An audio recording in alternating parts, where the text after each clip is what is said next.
Okay, welcome back to White Tiger Kenpo Karate Yellow Belt Lesson 7. In this lesson we're going to talk about driving elbow and crossing guard. These techniques probably might sound familiar to you if you're from the Tracy system of Kenpo or familiar with the Tracy system. Driving elbow won't look anything like what you learned in Tracy's or what you've seen in Tracy's. Crossing guard is similar, but we've taken it a few steps further. So let's get started. We'll show you what I'm referring to, and we'll get you on your next two techniques. So let's bow in. Okay, the first technique we're going to look at is driving elbow. A driving elbow is for a high bear hug. By that we mean that the bear hug is above the elbow and below the shoulder, so somewhere within your forearm area. And as we have learned throughout this belt, the first thing we do when we are grabbed at any time is we step out. So in this case we're going to step out right as we do a left driving elbow into your opponent's solar plex. So this should be your first move. Step and drive. Okay? We'll do that one more time. Step and drive. Now we're going to add a second move, which is your hammer fist. So from our neutral position, they come up and grab. We drive the elbow, hammer fist the groin, right hand in some type of a check position or ready to be used. Okay? Again, elbow, hammer fist. Now from here, we're going to use the dancer step, which we learned in the last lesson of dancer. And this is kind of similar in the sense that we're going to take our left foot after the hammer fist and we're going to dancer underneath the arm right here that's closest to us. In this case, their right arm. So after we hammer fist, we're going to dancer underneath. And then as we come out with our corkscrew, like we talked about in dancer, this is kind of a similar maneuver to that. We're going to do a corkscrew back fist using a soft bowed horse to develop the power. Okay, so let's just take it that far. So it's real similar to dancer. We're just going to show you a different way to use it. So from here we're going to step out, open up that center line. So we have the choice of the chin, which as well as the solar plexus and the groin. So any of those targets are available to us. In this particular technique, we're going to step out and drive. Just imagine throwing a punch and driving it back into chamber as hard as you can for a reverse elbow. Then we're going to hammer fist the groin. The reaction we're looking for at this point is the elbow will double them over, hammer fist will back them up enough so that we can get our dancer to do our corkscrew back fist. Then from here we're going to go back to a soft bow, and at this point we're assuming the opponent is doubled back over from the corkscrew back fist. As they double back over, we're going to do an upwards heel palm into their jaw to stand them back up. Okay? So let's do that again. This is driving elbow. So we're going to step out, drive the elbow as hard as you can. Double the opponent over, hammer fist the groin. Get them to back off a little bit from you so that you now have some space to dancer your left foot underneath it. As we twist out of this, we're going to throw a corkscrew back fist.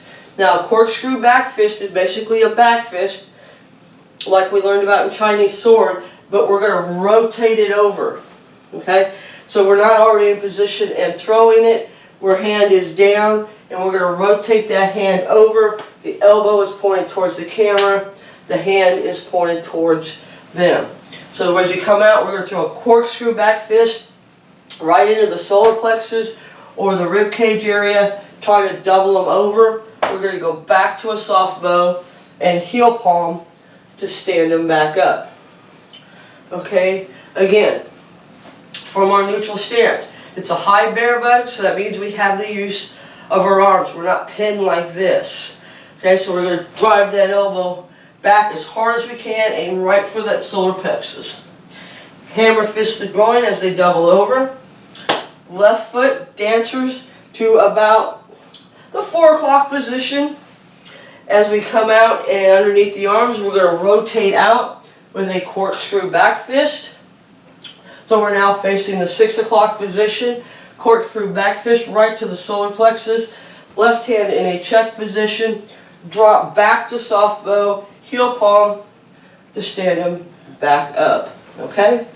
Again, step and elbow, hammer fist, step underneath as we dancer, unwind with a corkscrew back fist to solar plexus, double them over, heel palm to stand them back up. Okay? So we want this heel palm to come up and under. Try to imagine maybe volleying a tennis ball or a volleyball. You want to just come up underneath it and heel palm. That'll stand them back up. So if you need to, you can continue on with other techniques. Okay, one last time. From our neutral stance. As soon as they grab, we're going to step out, elbow, hammer fist. Dancer to about 4 o'clock. Unwind as we throw our corkscrew back fist, which is in chamber.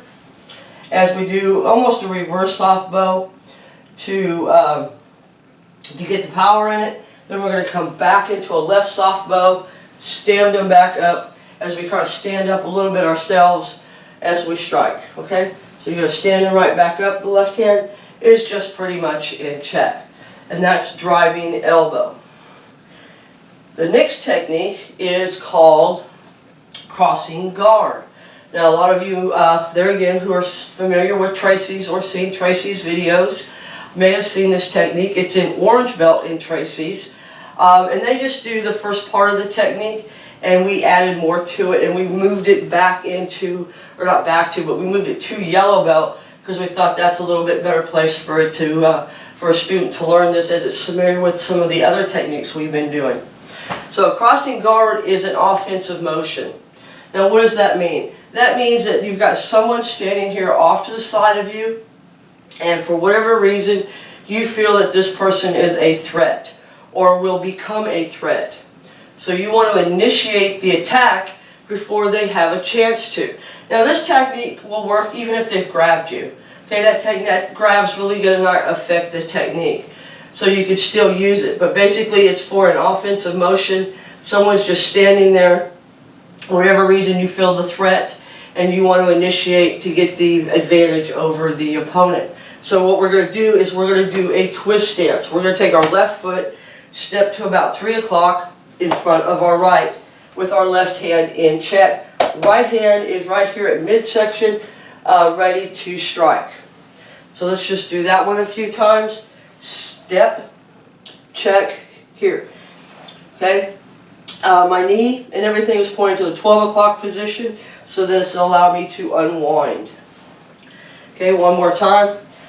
Step and check. Now we're going to throw a back fist. This goes right to the solar plexus, which is going to double them over. Now in the Tracy system, this is where the technique would end, but we're going to continue on with it and show you how you can learn use what you've learned so far to add to this technique. So the way we do it is hammer fist or back fist to the solar plexus. As they double over, we're going to grab, elbow the jaw. Now from here, we're going to use our forearm, just like we did in Returning Dragon, and we're going to push them to the tips of our fingers and we're going to pull them back. Remember, I keep repeating this, keep your opponent off balance, keep them moving, keep shifting their weight. As long as they can't get stable, they're not going to be able to throw anything of consequence to you or be able to retaliate in any way. So you're going to forearm and just let that head roll to the tip of your fingers, pull them back in, knee to the body or wherever you can get a hold of, elbow the back. Okay, so the ending is identical to Returning Dragon. We're just initiating it differently. So from our neutral stance, we have an offensive motion off to our right side. We want to cross step, back fist. Okay, this should hopefully double them over. That allows us to grab their shirt. From here, we're going to unwind and twist out with an elbow to the face. And then we're going to forearm the neck or use a chop. I like the forearm so I can get a little bit more oomph into it, and that allows me to push and roll. And then use the fingers to grab, jerk them back in as I do a right knee to the body. Hold the head or neck, check it, so I put them right where I want them. Right hand comes up, drive the elbow down as you go to a soft bow, so we can use drop of body weight to develop the power we need for that elbow strike. Okay, again, from here, we have offensive motion. So we're going to initiate the attack.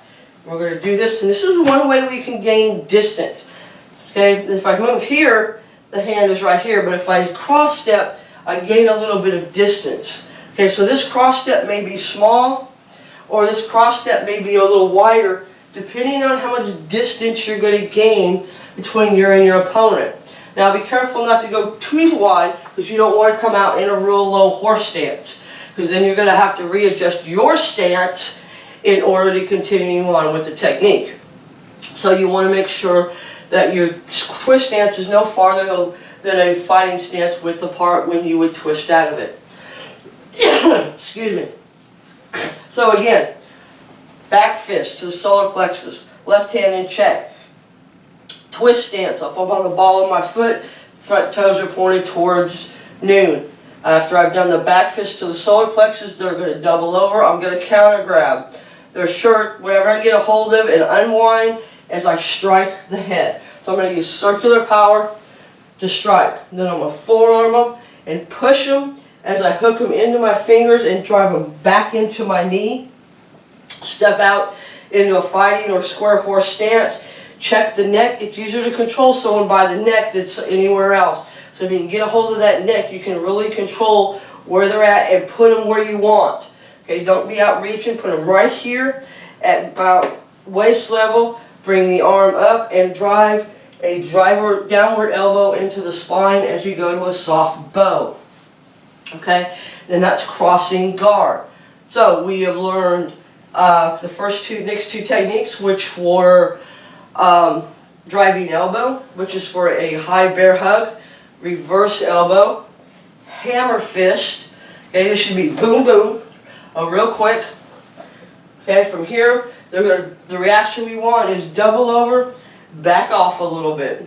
Because remember, if they got you in a bear hug, then that means you have no personal space, and until those strikes are done, you can't dance her.